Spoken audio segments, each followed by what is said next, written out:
On the night of March 19th, 2003, two F-117 stealth fighters lifted off into the darkness above the Persian Gulf.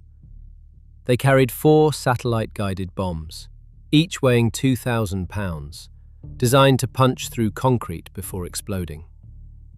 Their target was a farming compound on the outskirts of Baghdad called Dora Farms, where American intelligence believed Saddam Hussein was spending the night with his sons. At 21 minutes past 9 in the evening, Washington time, the bombs fell. Roughly 40 Tomahawk cruise missiles followed from warships in the Gulf and submarines in the Red Sea. An hour later, President George W. Bush walked into the Oval Office, faced a single camera, and told the American people that coalition forces had begun striking selected targets of military importance. The war in Iraq had begun. Within 6 weeks, Baghdad would fall. Within a year, a photograph of a hooded prisoner at Abu Ghraib would travel around the world.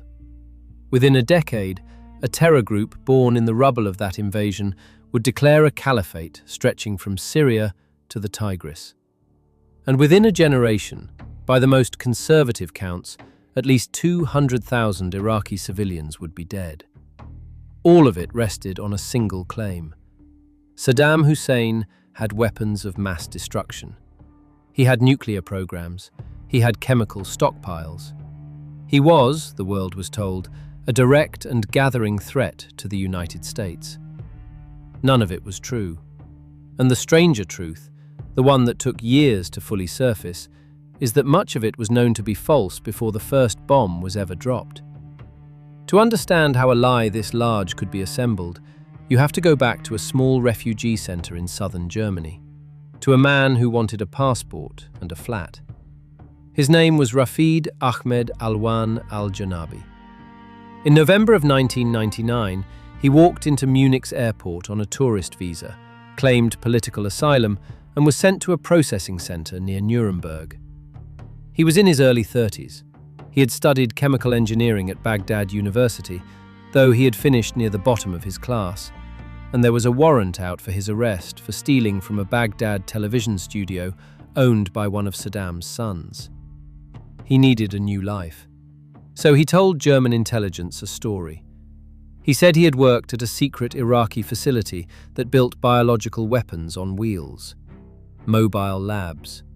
Trucks that could produce anthrax and toxins and move from town to town, designed to evade the inspectors. He drew diagrams. He named places. He named people. German intelligence listened, wrote everything down, and stamped him as a source. They gave him a code name. They called him Curveball. The Germans had doubts almost immediately. Their own analysts described him as erratic, out of control, a man who showed up to medical exams still drunk from the night before. His friends called him a congenital liar. When American officials later asked to meet him directly, the Germans refused. They classified him as off-limits. And yet somehow, in the years between his arrival in Germany and the invasion of Iraq, claims traceable to Curveball appeared in more than 100 United States government reports. His fabrication became the spine of the American case that Iraq was manufacturing biological weapons. Years later, sitting in a London hotel, he would admit he had made all of it up. He said he was proud of it. He said his lies had helped bring down Saddam Hussein. But Curveball alone was not enough. To sell a war, you need nuclear fear. And so the next story began in Africa. In 2001, a set of documents began to circulate through European intelligence services. They appeared to show that Saddam Hussein had tried to buy 500 tons of yellowcake uranium, the raw material for a nuclear bomb, from the small West African nation of Niger. The documents were fragmentary, incomplete, and strange. They had been peddled by an Italian middleman named Rocco Martino, a former carabiniere turned freelance intelligence broker. One of the letters was dated October 10, 2000, and carried the signature of the Nigerian foreign minister. The only problem was that the man who had signed it had left office 11 years earlier. When the International Atomic Energy Agency finally received copies, its analysts sat down to examine them. It did not take long. Within hours, working from public records and simple internet searches, they had concluded the documents were forgeries. Letterheads were wrong. The officials were wrong. The dates were wrong. On March 7, 2003, 12 days before the invasion, the IAEA's Director General, Mohammed al-Baradei, stood before the United Nations Security Council and said so out loud. The uranium story, he told them, was unfounded. The documents were not authentic. By then, it no longer mattered. 6 weeks earlier, in the most watched speech of his presidency, George W. Bush had already woven the story into the foundation of the war. Standing before Congress on the 28th of January, in his State of the Union address, he had spoken 16 words that would echo for the next decade. The British government, he said, had learned that Saddam Hussein recently sought significant quantities of uranium from Africa. 16 words.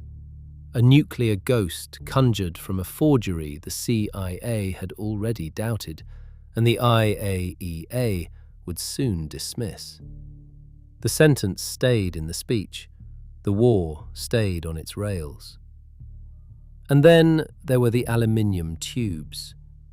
In the fall of 2002, American officials began telling reporters that Iraq was attempting to import more than 100,000 high-strength aluminium tubes.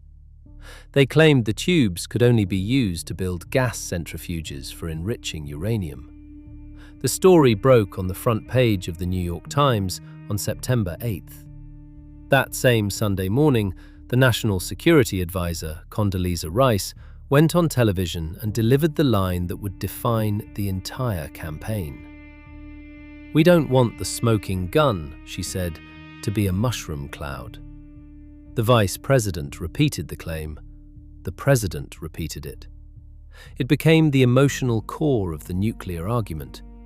But inside the United States government, the people who actually understood centrifuges, the scientists at the Department of Energy, had been saying for over a year that the tubes were wrong. Too thick, too heavy, too long. The dimensions were precisely those of a conventional artillery rocket body, the kind Iraq had been building since the 1980s. The State Department's own intelligence bureau dissented. The International Atomic Energy Agency tested older tubes from Iraq's own military factories and confirmed they matched. In February of 2003, the IAEA reported to the Security Council that the tubes were not likely to be part of any centrifuge program. The dissent was there. It had always been there. It was simply not the story the country was being told. What was happening in the 2 years between the towers falling and the bombs landing on Baghdad was not an intelligence failure. An intelligence failure is when people try to find the truth and miss it. This was something else. This was the construction of a case. Dissents were buried. Doubts were walked around. Sources who said what the White House wanted to hear were promoted. Sources who said anything else were ignored. A man in a German refugee flat became the star witness. A forged letter became a mushroom cloud. A rocket tube became a nuclear weapon. And somewhere in the middle of it all, a question was never seriously asked. Not in the cabinet rooms, not on the cable networks, not on the floor of Congress. What if none of this is true? What if the man selling us this war is not a prophet, but a salesman? What if the reason the story keeps changing is that it was never based on evidence to begin with, but on a decision already made, searching for a justification? On that humid night in March, the bombs fell on Dora Farms. Saddam Hussein was not there. He had not been there for hours. The first act of the war, the decapitation strike that was supposed to end it before it began, hit an empty compound and killed an unknown number of farmhands, workers, and family members in the houses nearby. It was a perfect, small-scale rehearsal for everything that followed. A strike launched on bad intelligence, a promise that could not be kept, a body count that would never be official. The machinery of war had been built over years. The think tanks, the talking points, the parallel intelligence shops, the frightened country looking for someone to blame for September. All of it was in place. All of it was waiting. It only needed one more thing to cross the line from plan to reality. It needed a salesman. And in a quiet office at the State Department, a decorated 4-star general, the most trusted public face of the Bush administration, was being handed a stack of briefing papers and asked to go to the United Nations. On a cold January morning in 1998, a letter arrived at the Clinton White House. It was brief, only 2 pages, printed on the letterhead of a small Washington think tank that almost no one outside the city had heard of. The return address read, "The Project for the New American Century."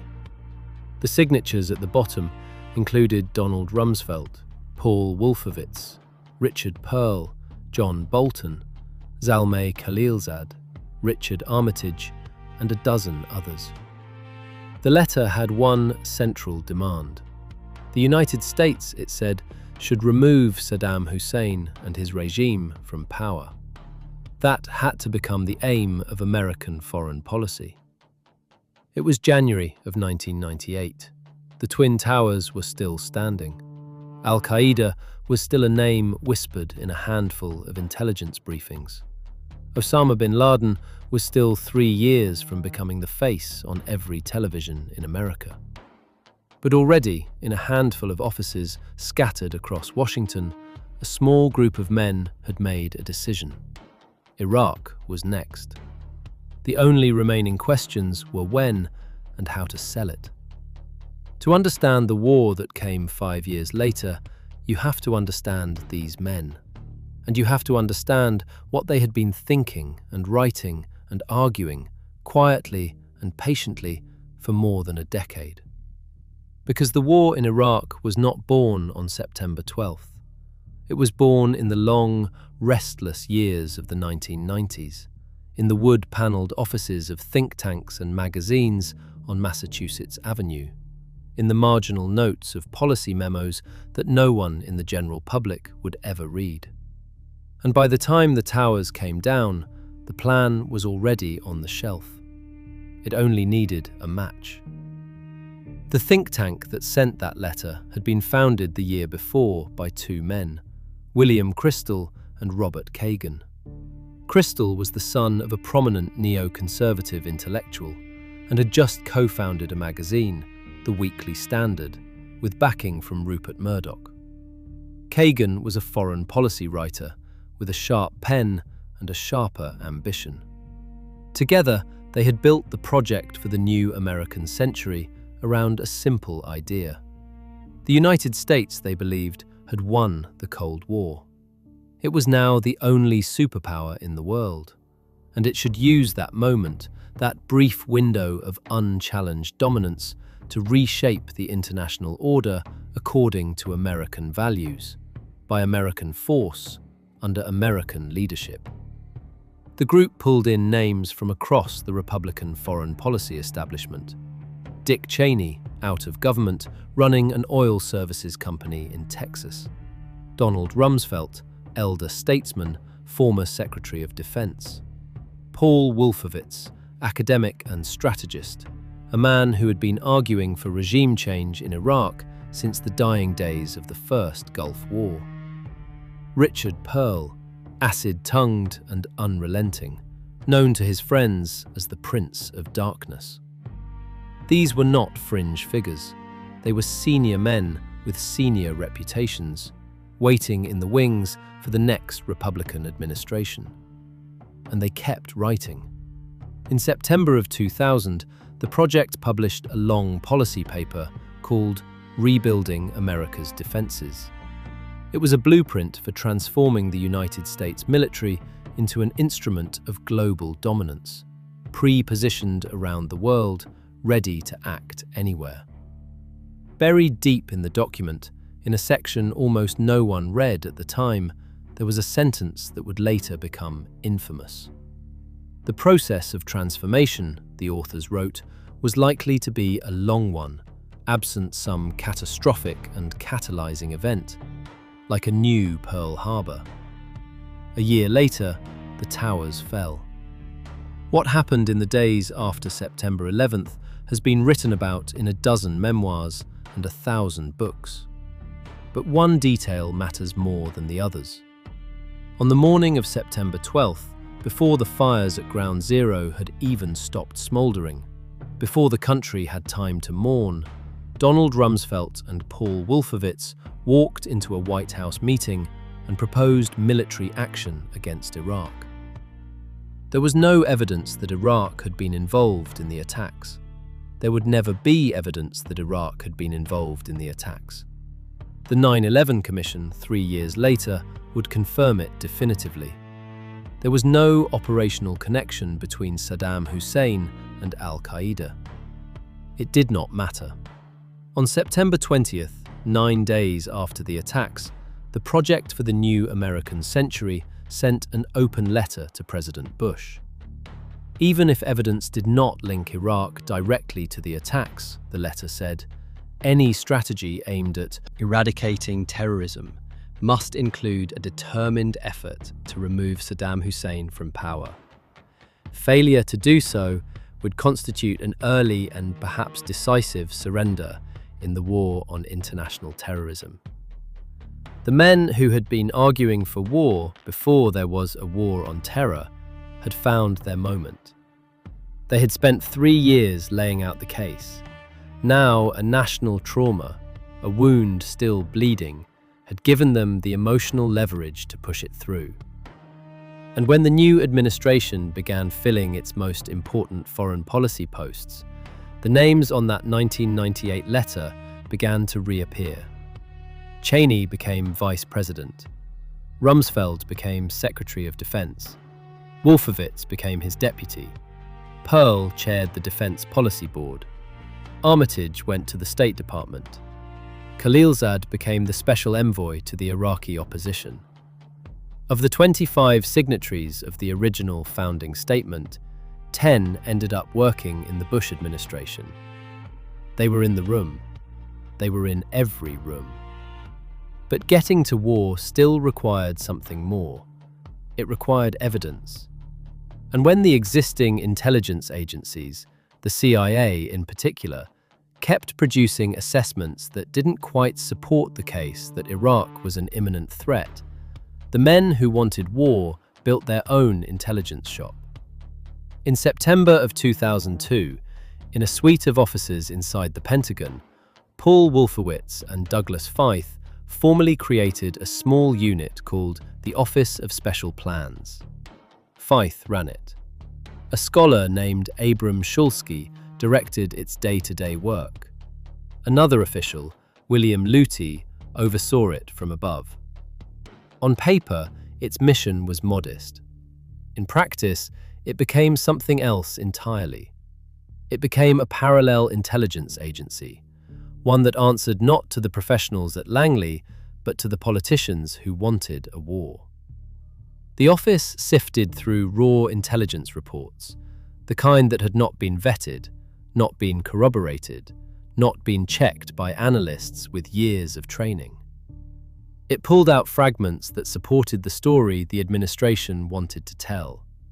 A rumor here, a defector's claim there, an Arabic newspaper article translated by a junior officer.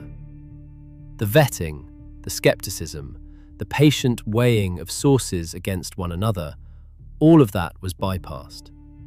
The office then took those fragments and passed them, as finished intelligence, up the chain, into speeches, into briefings, into the talking points that went out to the Sunday shows. One former Pentagon analyst who worked near the office later described what she saw. It was, she said, propaganda-style intelligence. Desk officers were ordered to use the talking points verbatim. The line between policy and intelligence had collapsed. The people who wanted the war were now the people producing the evidence for it. 5 years later, in 2007, the Pentagon's own Inspector General would issue a damning report on what had happened inside Feith's office. Officials there, the report concluded, had developed, produced and disseminated alternative intelligence assessments that were inconsistent with the consensus of the actual intelligence community. The report called the activity inappropriate, though it stopped short of calling it illegal. Senator Carl Levin, who had pressed for the investigation for years, put it plainly. Intelligence, he said, had been manipulated by high-ranking officials in the Department of Defense to support a decision that had already been made. That was the machine. That was the apparatus. Think tanks generating the ideological case. A signed letter waiting for a receptive president. Cabinet seats filled with men who had spent a decade arguing for this war. A shadow intelligence shop inside the Pentagon, generating the evidence to match the conclusion. And above it all, a country still in mourning, still afraid, still willing to trust the men in suits who promised to keep them safe. The planes hit on September 11th. By September 12th, Iraq was on the table. Not because of what had happened in Manhattan, because of what had been written in a quiet Washington office 3 years earlier, when the Twin Towers were still standing and the plan was still looking for its moment. The moment had come. The plan was in motion. What it still needed, what every war of choice eventually needs, was a face. A trusted face. A man the American public would believe when no one else could be believed. A soldier statesman with a chest full of medals and a reputation for telling the truth, standing at a podium, looking the world in the eye and vouching for the case. That man existed, and his office was just a few blocks away. The chamber of the United Nations Security Council is a strange room. It is built in the round, with curved desks facing a central table, and walls hung with a massive mural of a phoenix rising from the ashes of the Second World War. It was designed to be the place where nations came to prevent another catastrophe. On the morning of February 5th, 2003, it became the place where one was launched. At the head of the American delegation sat a man the world trusted. Colin Powell had been a 4-star general, a national security advisor, a chairman of the Joint Chiefs. He was now Secretary of State. He was, by every available measure, the most respected public figure in the Bush administration. Polling from that week showed that only 24% of Americans trusted the president to tell them the truth about Iraq. 63% trusted Colin Powell. And so, when the decision came down that somebody had to stand before the world body and make the case for war, it was Powell who was sent to make it. He had not wanted the job. In the days before the speech, working at the headquarters of the Central Intelligence Agency, he had grown so frustrated with a draft the Vice President's office had handed him that he threw parts of it across the room. The intelligence, he had reportedly told colleagues, was a mess. He had asked for an extension. He had been refused. The date was set. The cameras were coming. He walked into the Security Council on that Wednesday morning with an American flag pin on his lapel, a dark suit, and a folder of slides, and he began to speak. "Every statement I make today," he said, "is backed up by sources, solid sources. These are not assertions. What we are giving you are facts and conclusions based on solid intelligence."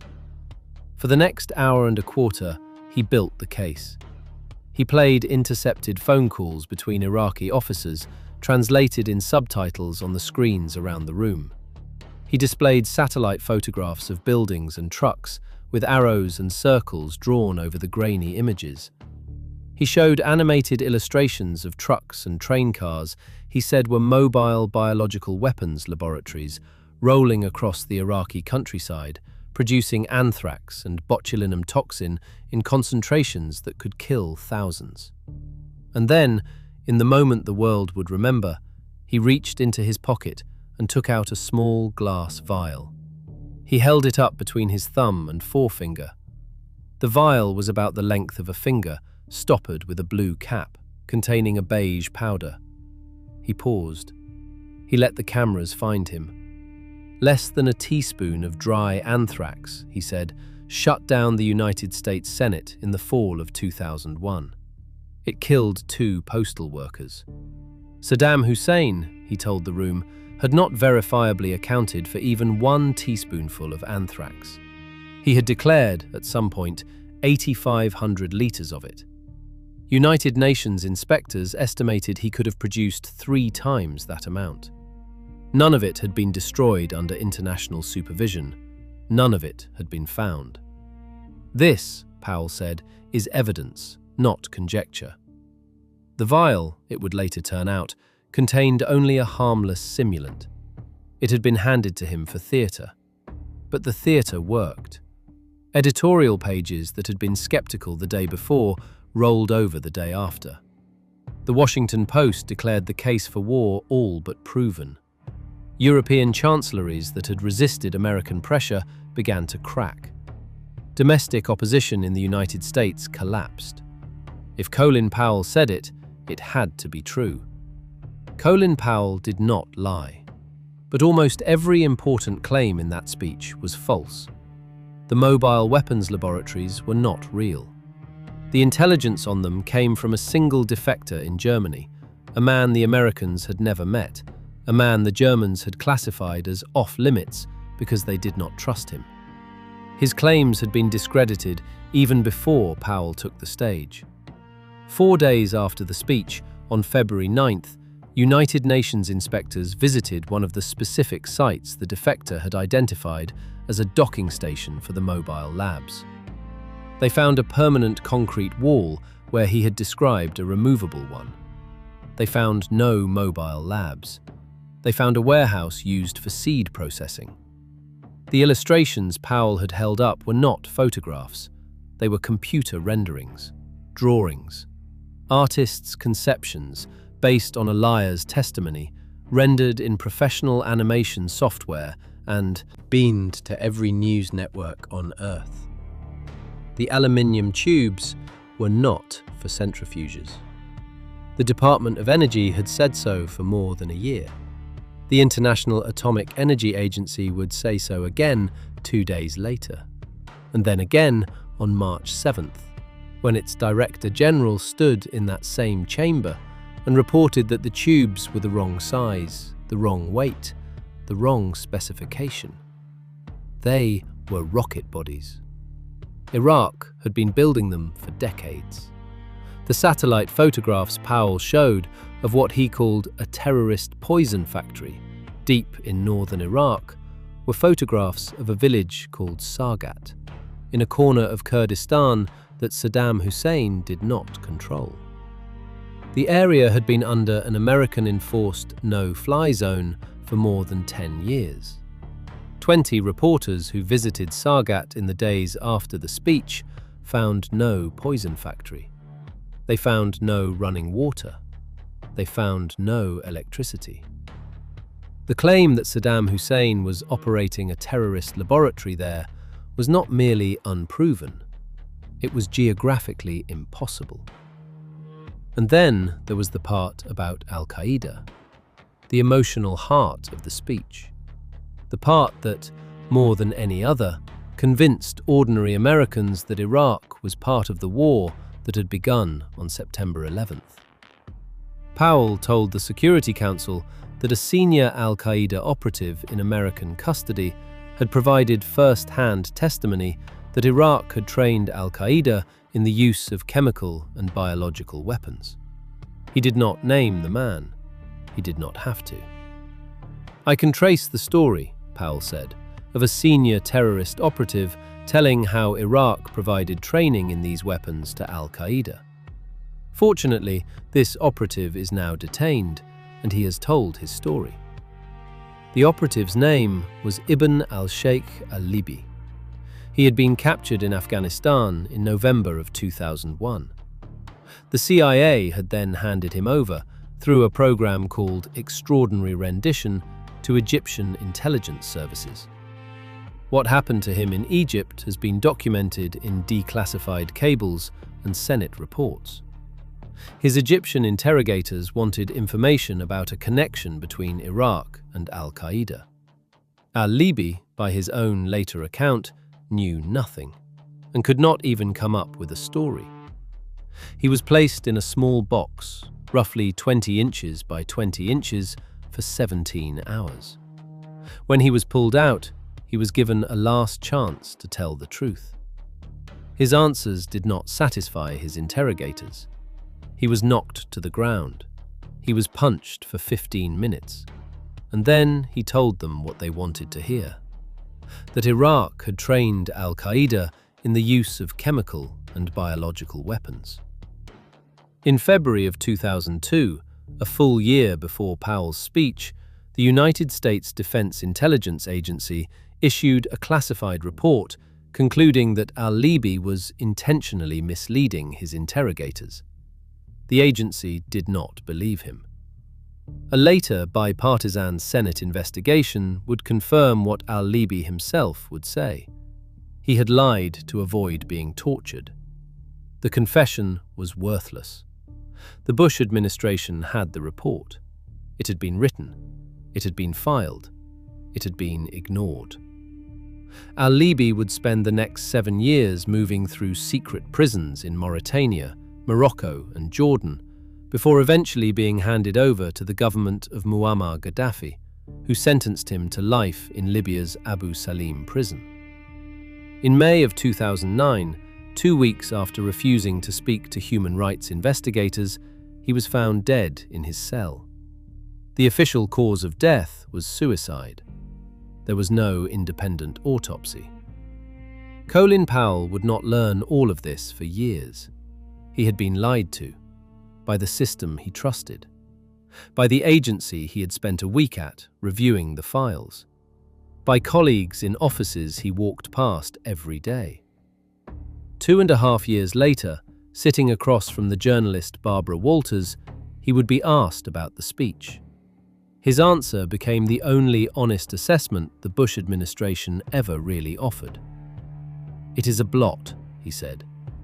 "I am the one who presented it on behalf of the United States to the world, and it will always be a part of my record. It was painful. It is painful now." Asked how he had felt when he learned that some of the intelligence officers had known the sources were bad and had not spoken up, he used 2 words: terrible, devastating. 6 weeks after he held up the little glass vial in the Security Council chamber, the bombs fell on Baghdad.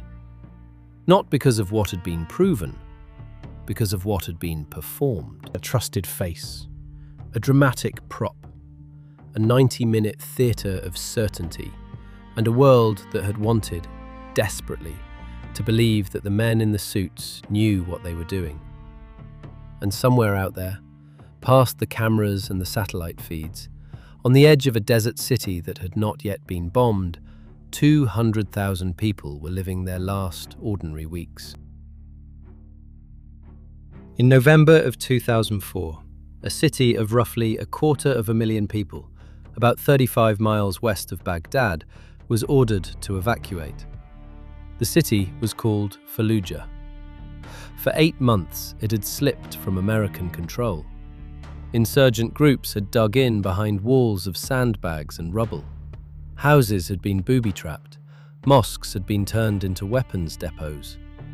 The American military had tried once, in April, to retake it. They had been called off by Washington before the job was finished. Now they were coming back. This time, they would not be called off. On the evening of November 7th, 13,000 American, British, and Iraqi troops encircled the city. What followed was the bloodiest urban battle the United States military had fought since Hue City in Vietnam in 1968. The Americans called it Operation Phantom Fury. The Iraqi government called it Operation Al-Fajr, the Dawn. Either name would do. What took place inside the city over the next 6 weeks was a siege of medieval intensity fought with the weapons of the 21st century. The Marines moved house by house, room by room. They kicked in doors. They tossed grenades into dark corners. They shot their way through walls. They used a weapon loaded into artillery shells and mortar rounds that they called Whiskey Pete, after its phonetic initials. The full name was white phosphorus. It ignites on contact with air and burns at more than 1,500 degrees. When it touches skin, it does not stop burning until it is physically cut out. The soldiers in Fallujah used it with a nickname that sounded almost friendly. They called it Shake and Bake. They would fire white phosphorus shells to drive insurgents out of cover, then follow up with high explosives to kill them as they ran. An article in a United States Army publication, written by officers who had fought there, described the tactic in clinical detail. It proved to be, the article said, an effective and versatile munition, a potent psychological weapon. Especially useful, the authors wrote, in trench lines and spider holes. What happened to the civilians who had not been able to flee has been documented only in fragments. Reporters embedded with American units saw burned bodies in houses. Survivors later described a rain of white fire from the sky burning into their hands and faces, impossible to extinguish. An Italian documentary aired the following year used the word massacre. The United States State Department initially denied that white phosphorus had been used against people at all. It had been used, officials said, only for illumination. It took another year and a mounting weight of evidence before the Department of Defense finally admitted the truth. Yes, they said, the weapon had been used as an incendiary, against combatants, in a city where thousands of civilians still lived. Fallujah was not an isolated event. It was one chapter in a pattern. And while the Marines were clearing houses in Anbar province, 20 miles outside Baghdad, in a prison complex that Saddam Hussein had once used to torture his own people, something else was happening. Something that would damage the moral standing of the United States for a generation. The prison was called Abu Ghraib. The American military had reopened it in August of 2003. It was run by the 800th Military Police Brigade, a reserve unit from Uniondale, New York.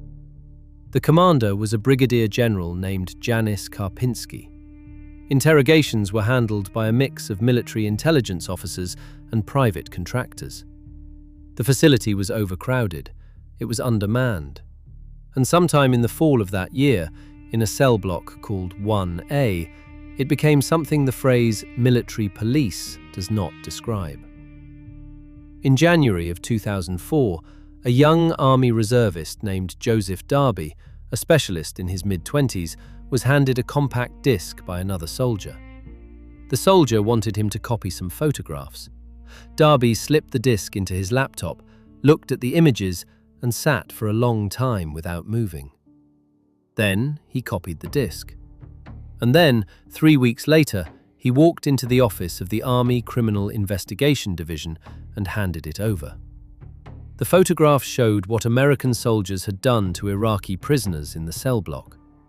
A naked man standing on a box, his head covered in a black hood, electrical wires attached to his outstretched hands. A pile of naked men stacked on top of each other, with 2 smiling American soldiers standing behind them, giving a thumbs up to the camera. Prisoners threatened with dogs. Prisoners on leashes. Prisoners forced into positions of sexual humiliation. A corpse, packed in ice, with a soldier posing beside it. A general named Antonio Taguba was ordered to investigate. His report, filed in March, used language that the United States military rarely uses about itself. Numerous incidents, he wrote, of sadistic, blatant, and wanton criminal abuses. Systematic, illegal, intentionally perpetrated. The Pentagon knew about the photographs by January. The President knew by March. None of it became public until the evening of April 28, 2004, when the CBS program 60 Minutes 2 aired the images to an American audience. 2 days later, the journalist Seymour Hersh published his own account in The New Yorker.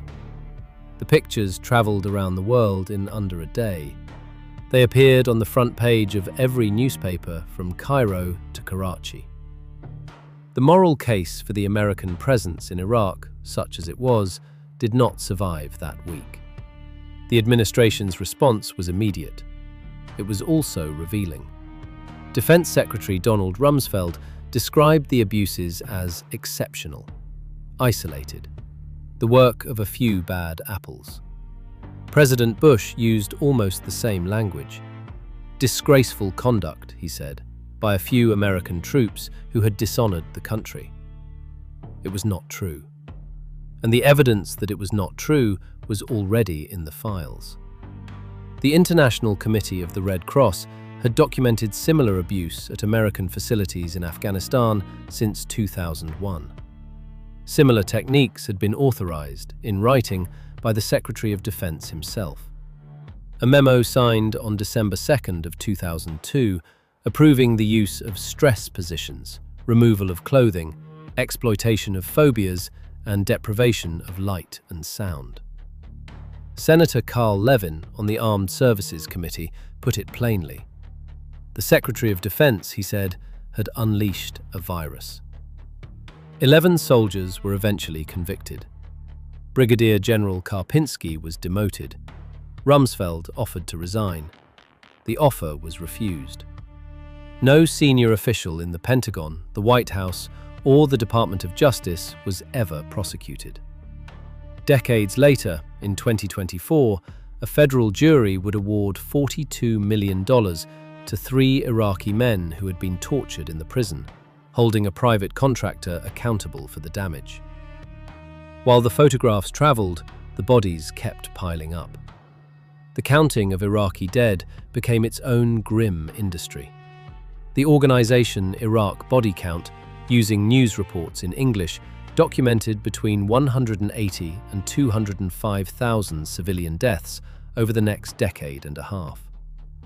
A study published in the British medical journal The Lancet, using household surveys, estimated that by the summer of 2006 alone, 650,000 Iraqis had died as a consequence of the war. In 2006, at the peak of the sectarian killing, 29,000 civilians died in a single year. 320 people a day during the invasion phase. Most of them had no politics, no weapons, no connection to any insurgency. They had been standing in the wrong marketplace, driving down the wrong street, sleeping in the wrong house. And the Americans who had come to Iraq were dying too, not only on the battlefield, not only in the years of combat. They would keep dying, long after the last convoy crossed the border into Kuwait, at rates the country has still not fully reckoned with. A study by Brown University estimated that more than 30,000 service members and veterans of the post-9/11 wars have died by suicide. More than 4 times the number killed in all post-9/11 combat operations combined. Behind each of those numbers, on both sides, is a story. A family in Fallujah that did not leave in time. A reservist from Ohio who came home and did not know how to be at a dinner table anymore. An Iraqi doctor who watched her hospital fill with white phosphorus burns and could not sleep for months afterward. A young Marine who returned, got a job at a warehouse, seemed fine for a year, and then one evening did not come home. None of these names will be in the history books. Most will never be written down at all. The architects of the war had given speeches about freedom, about democracy, about the people of Iraq greeting the coalition as liberators, welcoming them into a new future. The words had sounded almost true at the time. They had been printed in glossy magazines. They had been framed on office walls. 4 years in, the offices had new posters.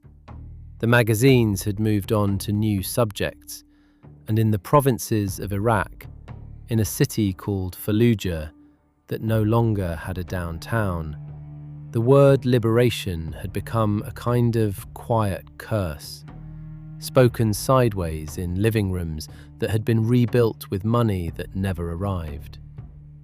The bodies were counted in spreadsheets. The names were forgotten in briefings. On a dusty stretch of southern Iraq, a few miles from the Kuwaiti border, there used to be a prison. It was called Camp Booker. It was named after a New York City fire marshal who had died on September 11, 2001, pulling people out of the South Tower before it came down. The American military opened the camp in April of 2003 on the site of what had once been the tallest structure in Iraq, a television broadcast tower nearly 1,600 feet high. At its height, in 2007, Camp Booker held more than 20,000 prisoners. Over the life of the American occupation, more than 100,000 Iraqis would pass through its gates. In October of 2004, a quiet 33-year-old cleric from the city of Samarra was transferred there. His given name was Ibrahim Awad Ibrahim Ali al-Badri. He had been a religious student with a PhD in Islamic theology, a man who had lived for years in a small room attached to a mosque in a poor Baghdad neighborhood. His old classmates remembered him as quiet, retiring, unimpressive. He had been arrested earlier that year near Fallujah while visiting the home of a friend who was on the American wanted list. The Americans considered him a minor figure. Low level, the paperwork read, low risk. Inside the wire, he found an education waiting for him. Camp Booker had become what veterans of the occupation would later call a jihadi university. The Americans, with the best of intentions, had decided to house detainees together by the size of their threat rating, not by ideology. Hardened al-Qaeda operatives shared tents with former Iraqi army officers. Religious extremists broke bread with secular Baathists who had spent their entire careers under Saddam. The walls that should have separated these men did not exist. What separated them instead was a sectarian grievance against the Americans occupying their country. That grievance, it turned out, was enough. By the time the quiet cleric from Samarra was released on December 8th of 2004, he had a network. Men he had prayed beside, men he had studied beside, men he had quietly identified as useful. Within a decade, those men would fill the senior ranks of the most violent organization the modern world had seen. He would go on to call himself Abu Bakr al-Baghdadi. He would stand one day in the great mosque of Al-Nuri in Mosul, wearing black robes, and declare himself the caliph of a state that stretched from the suburbs of Aleppo to the banks of the Tigris. The men around him, almost without exception, had met at Camp Booker. To understand how that prison became the birthplace of the Islamic State, you have to go back, one last time, to a single room in Baghdad in the spring of 2003.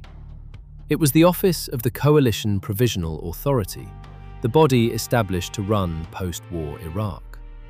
The man in charge was a career American diplomat named Paul Bremer. He had arrived in Baghdad on the 12th of May, flown in over a capital city where fires stretched from one horizon to the other. Industrial-strength looting, his deputy called it as they flew over. Lots of old scores to settle. 4 days after he arrived, Bremer signed an order. Coalition Provisional Authority Order Number 1. It banned senior members of Saddam Hussein's Ba'ath Party from working in the new Iraqi government. It sounded, on paper, like a version of what the Americans had done in Germany after the Second World War. Remove the most compromised figures. Start clean. In practice, it was something else.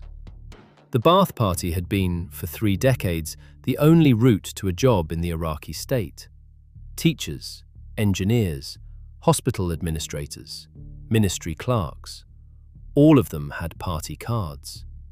Overnight, 30,000 to 50,000 men, in the words of the Central Intelligence Agency's own Baghdad station chief, went underground.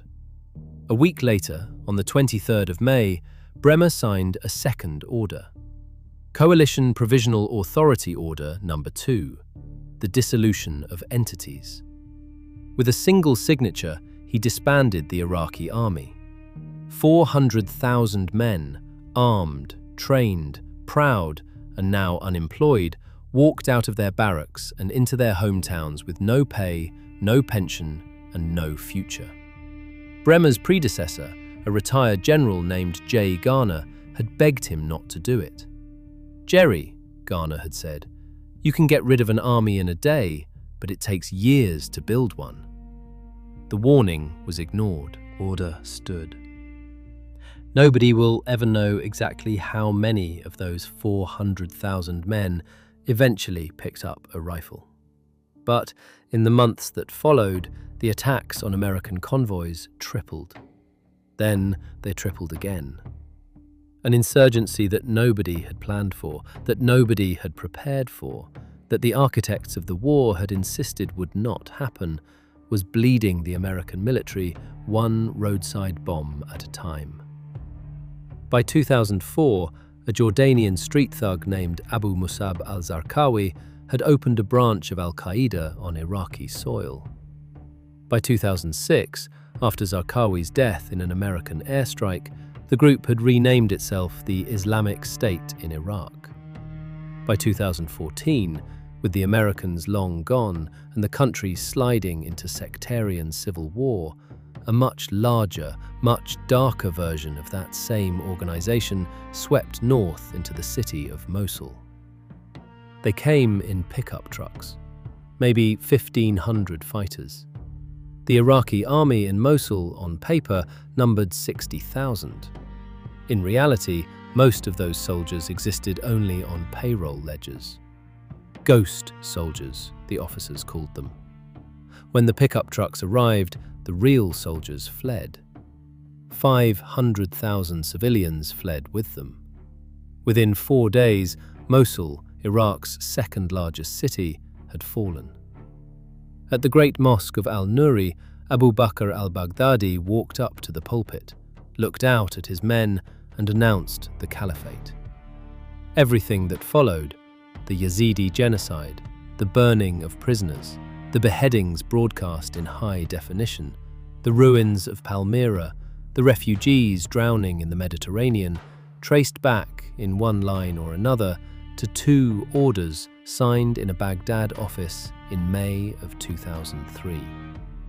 And while the Americans were digging graves and the Iraqis were losing their country, another nation was quietly, patiently, winning the war that the United States had fought. For 2 decades, going back to the 1980s, Iran had cultivated political networks inside Iraq. Shia exile parties that had fled from Saddam.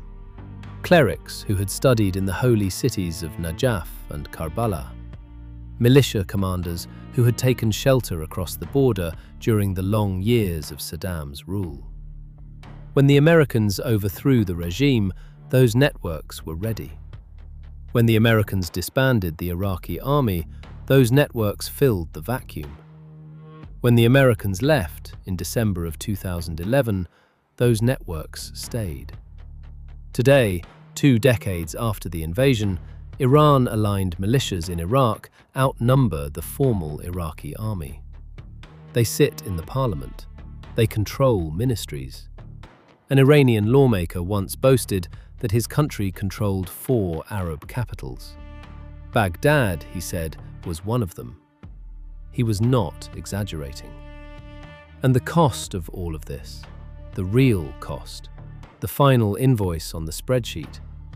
By the most conservative count, the count Iraq body count has kept in English-language news reports since the first day, at least 200,000 Iraqi civilians have died.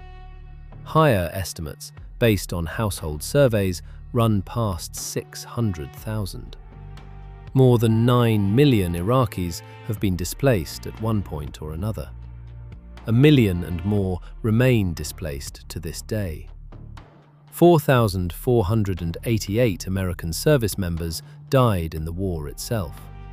More than 30,000 have died by suicide in the years after, across both of the post-9/11 wars.